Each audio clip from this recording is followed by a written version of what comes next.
بسم اللہ الرحمن الرحیم۔ السلام علیکم ورحمۃ اللہ وبرکاتہ۔ آپ کا اسم گرامی عمر بن خطاب بن نفیل بن عبد العزہ بن رباح بن عبداللہ بن زراح بن عدی عمر بن کعب بن سعد بن تمیم بن مرہ بن کعب بن لوئی۔ کعب کے دو بیٹے تھے، ایک کعب دوسرے مرہ۔ مرہ حضرت صلی اللہ علیہ وسلم کے اجداد میں سے ہیں۔ 8ویں پشت آپ کا سلسلہ نسب حضور سرور دو عالم صلی اللہ علیہ وسلم سے جا ملتا ہے۔ آپ کی کنیت ابو حفص اور لقب فاروق تھا، جو زبان نبوت سے آپ کو عطا کیا گیا تھا۔ والدہ کا نام خنتم تھا۔ صحابی رسول حضرت مغیرہ بن شعبہ رضی اللہ تعالی عنہ کا ایک غلام تھا جو مجوسی تھا، اس کا نام ابو لولو فیروز تھا۔ یہ مجوسی ایک مرتبہ حضرت عمر رضی اللہ تعالی عنہ کے پاس اپنے مالک کی شکایت لے کر آیا۔ اس کا مالک مغیرہ بن شعبہ اس سے روزانہ 4 درہم وصول کرتے ہیں، آپ اس میں کمی کرا دیجئے۔ امیر المومنین حضرت عمر رضی اللہ تعالی عنہ نے فرمایا، تم بہت سے کام کے ہنر مند ہو تو 4 درہم روز کے تمہارے لیے زیادہ نہیں ہیں۔ یہ جواب سن کر وہ غصے میں آگ بگولا ہو گیا اور آپ کو قتل کرنے کا مکمل ارادہ کر لیا۔ اپنے پاس ایک زہر آلود خنجر رکھ لیا۔ 26 ذی الحجہ 23 ہجری بروز بدھ آپ نماز فجر کی ادائیگی کے لیے مسجد نبوی میں تشریف لائے۔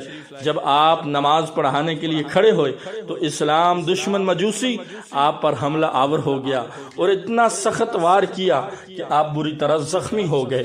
3 دن کے بعد 10 سال 6 ماہ اور 4 دن مسلمانوں کی خلافت کے امور انجام دینے کے بعد 63 سال کی عمر میں جامع شہادت نوش فرمایا۔ حضرت عمر رضی اللہ تعالی عنہ سے ان کی شہادت کے موقع پر لوگوں نے پوچھا، یا امیر المومنین کچھ وصیتیں فرمائیے، خلافت کے لیے کسی کا انتخاب بھی فرما دیجئے۔ اس موقع پر حضرت عمر فاروق اعظم رضی اللہ تعالی عنہ نے ارشاد فرمایا، خلافت کے لیے میں ان 6 صحابہ کو مستحق سمجھتا ہوں جن سے اللہ کے رسول دنیا سے راضی ہو کر گئے ہیں۔ پھر آپ نے 6 صحابہ کے نام بتائے، حضرت عثمان، حضرت علی، حضرت طلحہ، حضرت زبیر، حضرت عبد الرحمن بن عوف اور حضرت سعد بن ابی وقاص۔ ان 6 صحابہ میں سے جن کو چاہیں منتخب کر لیں۔ حضرت عمر فاروق اعظم رضی اللہ تعالی عنہ کی شہادت کے بعد حضرت عبد الرحمن بن عوف نے 6 صحابہ کو خلیفہ کے انتخاب کے لیے جمع کیا اور ان سے فرمایا کہ پہلے 3 آدمی اپنا حق 3 آدمیوں کو دے کر خلافت کے حق سے الگ ہو جائیں۔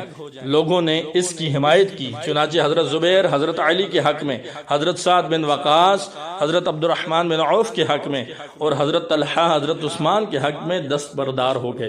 تینوں منتخب صحابہ باہمی مشورے کے لیے ایک طرف چلے گئے اور حضرت عبد الرحمن بن عوف نے فرمایا کہ میں اپنے لیے خلافت پسند نہیں کرتا، لہٰذا میں اس سے دستبردار ہوتا ہوں۔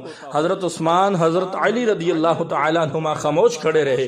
پھر حضرت عبد الرحمن بن عوف نے دونوں صحابہ سے فرمایا، اگر آپ دونوں حضرات خلیفہ کے انتخاب کا کام میرے ذمے چھوڑ دیں تو خدا کی قسم میں آپ دونوں میں سے بہتر اور افضل شخص کا انتخاب کروں گا۔ دونوں حضرات اس پر متفق ہو گئے۔ دونوں بزرگوں سے عہد و پیمان لینے کے بعد حضرت عبد الرحمن بن عوف حضرت علی کو ایک کونے میں لے گئے اور ان سے کہنے لگے کہ اے علی، آپ اسلام قبول کرنے والے اولین میں سے ہیں اور آپ حضور اکرم صلی اللہ علیہ وسلم کے قریبی عزیز ہیں، لہٰذا اگر آپ کو خلیفہ مقرر کروں تو کیا آپ خلافت قبول کر لیں گے؟ آپ نے فرمایا، ہاں، اگر میں آپ کے علاوہ کسی دوسرے کو آپ پر خلیفہ مقرر کروں تو کیا آپ منظور کر لیں گے؟ حضرت علی نے فرمایا، مجھے یہ بھی منظور ہے۔ اس کے بعد حضرت عبد الرحمن بن عوف حضرت عثمان غنی کو ایک کونے میں لے گئے اور یہی 2 سوال کیے، وہ بھی متفق ہو گئے۔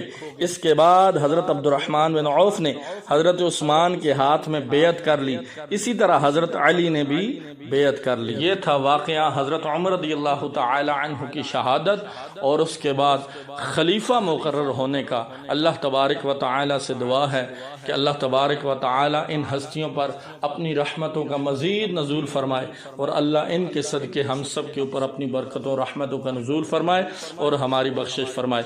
اس خوبصورت ویڈیو کو اپنے دوستوں کے ساتھ ضرور شیئر کریں اور مزید اس طرح کی خوبصورت ویڈیوز کے لیے میرے یوٹیوب چینل کو ضرور سبسکرائب کر دیں۔ جزاک اللہ خیرہ۔